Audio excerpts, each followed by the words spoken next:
Hi po, I'm Rodney Francisco and I'm 35 years old. And blessed to be here po as I represent myself na kung gaano po kabuti ang Panginoon sa aming buhay.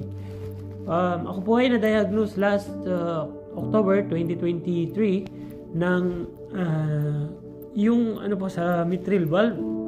Bali, nagkaroon po kasi ng mga complications. Unang check ko po dapat is magpapacheck lang ako sa aking gastric. Kasi nung time po na yun, nagsusuka lang po ako. Tsaka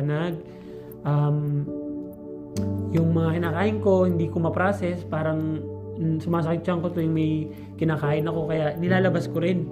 So, ang nangyari po is pa-check up ako. Tapos sabi po doon sa doktor while we are there is medyo nahihilo-hilo na nga rin po ako. Tapos nagpa-check up po kami doon sa doktor at sabi nga po nung nag-lay down po ako sa table, sinabi po na kung ako ay kinakabahan or anything. Kasi sabi ko noon, wala naman po. Parang nagpa-check lang ako sa gastric kasi parang ina-acid ako na nagbo-vomit ako nung time na yon. Tapos ano po siya na parang kinabahan po yung doktor kasi sabi niya parang hindi normal yung heartbeat mo kasi hindi ko pa nakarelax ka niyan at wala kang naman ginagawa is tawag dito, kita na yung pumping ng heart ko sa labas, sa skin, kumbaga visible siya na nagpapump. So ang sabi niya, hinawakan niya yung stethoscope niya, chinek niya yung heartbeat, tapos yung ibang area. Tapos sabi ng doktor is I think kailangan ka magpa-emergency kasi parang magkakaroon ako ng heart attack or something. Tapos anong nangyari, in-ECG ako ng time na yon, binigyan ako ng referral, punta kami ng emergency hospital. Tapos hindi na ako ni-release sa hospital dahil nga sabi ng doktor is ang findings nga daw ay hindi baka heart failure or baka kidney or baka lungs. Kumbaga nagkaroon siya ng maraming komplikasyon.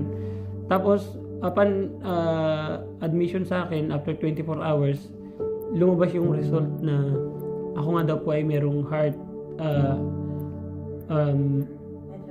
mitral valve regurgitation.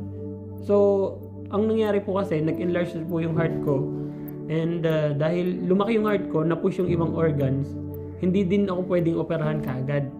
So it was October 10 nang sinabi na hindi daw October 12 nung sinabi na kailangan akong i-normalize muna bago ako operahan sa puso kasi hindi daw nila makita kasi sa mga echo, sa mga ultrasound kung ano yung nagiging pinaka problema. So nag-undergo po ako ng dialysis for almost 40 days, 35 to 40 days, and yun na po yung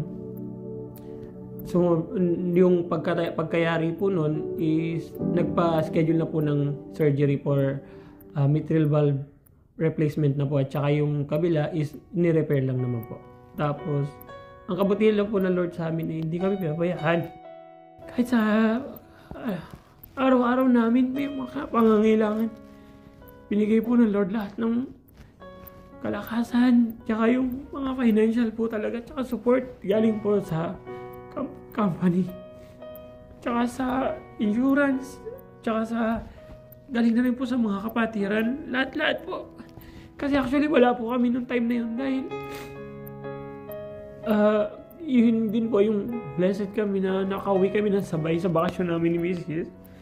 Tapos kumbaga gagaling lang po ng bakasyon and nagre-recover pa lang yung mga expenses na ginamit namin sa Pinas.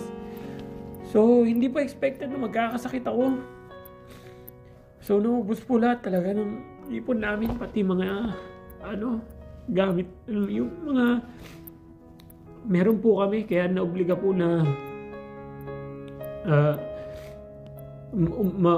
talagang, masasabi ko lang po talaga na, kay Lord lang po kayo lumapit lagi. At saka, hindi po kayo pababayaan. Lalo kung mga bagay na ganyan po. Mga pagsubok na binibigay po naman ng Lord ay talagang hindi ka pa niyo bibigyan ng pagsubok lang yan pero hindi ka niya bibigyan na hindi mo kayang pagtagumpayan.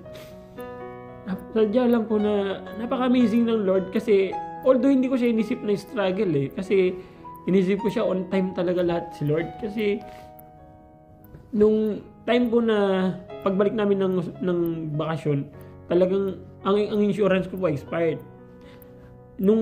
Tapos nung na-issue siya, nung day 1 pa lang, yun na po yun na-admit na kagad ako. Tapos tuloy-tuloy na po yung treatment hanggang sa medicine, hanggang sa surgery. Kumbaga, talagang timing lang po talaga ng Lord. Tapos malaki pa sa salamat ko po talaga kasi ang dami niyang tinatouch na puso na bigay po ng tulong sa amin kasi hindi talaga namin kakayanin kung kabila po Tsaka sa healing powers talaga ni Lord, yung November lang ako na surgery, nung November 22, nung naayos na yung heart ko at napalitan na yung mitral valve, is ngayon at least running 6 months na. Ito, nakita nyo naman po, at mukha lang akong fully recovered, pero by the grace of God talaga, na-restored po talaga lahat ng health ko, yung kalakasan. Talaga yung binibigay ni Lord na provision tsaka support sa lahat ng bagay po. Napaka-laking bagay po talaga yung matibay na pananalig at tsaka pagkapit kay Lord. Huwag po kayong umasa kahit saan, kahit kanino. Talagang si Lord po magtatouch, magpo-provide ng lahat ng bagay na inyong pangangailangan sa araw-araw. Ituloy po binabalik ko lang po lahat ng pasasalamat, papuri sa Lord sa lahat ng kabutihan niya at sa lahat ng healing, sa kagalingan at saka sa lahat po ng mga expenses na hindi namin inaasahan. Talagang si Lord po talaga nagbibigay lahat-lahat. Tunay nga po ang salita ng Lord sa Philippians 4:19 that my God will supply all my needs according to His riches and glory through Christ Jesus. At sa kabila man po ng aming mga pinagdaanan, I can still say that I am blessed, I am favored, and I am revived by the grace of God. Oh Lord, lay your hands upon your people right now. We rebuke sickness. We rebuke diseases. We bind you by the blood of Jesus. We command you to get out. Get out. Get out in Jesus' name. And we are releasing the power of God. We release the anointing of healing, anointing of deliverance. Yes. Let the power of God flow.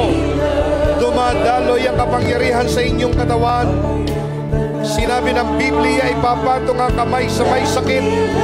Ang may sakit ay gagaling. Yes, let us exercise our faith. And I am a living testimony of God's revival, physically, emotionally, financially, and spiritually. To God be all the glory. Amen.